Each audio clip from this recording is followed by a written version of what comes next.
Et on commence évidemment avec un premier appel. Wesh les potos, c'est Alain Péju, le plus swag des Bordelais. Dites, il est top de ouf le bouquin de Catherine, hein. Je vais immédiatement télécharger sur ma tablette. C'est super cool de faire de la pub pour Bordeaux. Mais j'ai un petit regret quand même. Ah oui, lequel? Dans son roman, elle ne parle ni de l'O7 Café, ni du Calle Ocho, ni du Night Beach. Les méga lieux de teuf bordelaise où on peut me voir quasiment toutes les nuits enflammer les dance floors. Wouh! Alors, pour la suite du bouquin, si elle veut, je peux lui faire une méga virée pour connaître tout ça. Qu'est-ce que t'en penses, Cathy, hein? On se l'attend de cette défonce. En mode, on se fait des vidéos de déglingo à 4 du mat, en arrêtant les bagnoles sur les ponts de la Garonne, hein? Et après, on les tag sur Facebook. Qu'est-ce que t'en penses? On va surkiffer de ouf, hein? Qu'est-ce que t'en penses? C'est bien, non? Faut que je traduise là. Super cool, monsieur Juppé. Allez, Régis Laspalais est au bout du fil. Moi, j'aimerais bien lire le livre de Catherine Laborde. Il a l'air sympa. Très sympa même.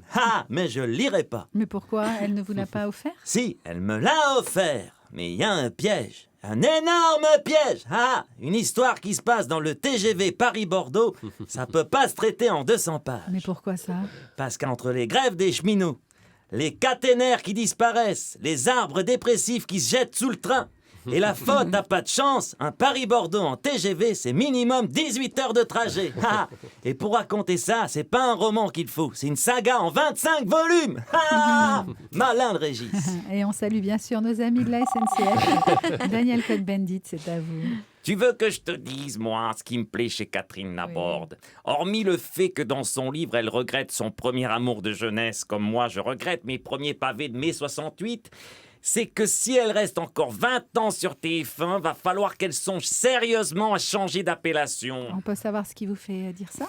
Mais écoute, ça me paraît simple. Avec tous les tsunamis, les tempêtes et les canicules meurtrières qui vont se déclencher à cause de ce foutu dérèglement climatique, c'est plus Miss Météo qu'elle va devoir s'appeler. C'est Miss Catastrophe. Et ça, comme tous les vrais écolos, ça me rend vert. Merci, Dany. On termine avec un appel médical. Bonjour à toutes, bonjour à tous. C'est Michel Simès du magazine de la santé. Je voudrais profiter de la présence du Miss Météo dans votre émission pour lui proposer de présenter avec moi une émission spéciale consacrée aux similitudes entre la météorologie et le corps humain. Ah bon, je pense que ça peut l'intéresser, mais c'est quoi ces similitudes?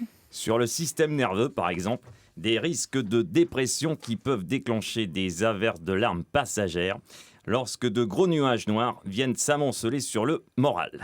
Mais aussi des fortes poussées de chaleur qui peuvent arriver à la suite d'un coup de froid et qu'il s'agit alors de mesurer à l'aide d'un thermomètre qu'il faudra placer de manière judicieuse pour bien relever la température.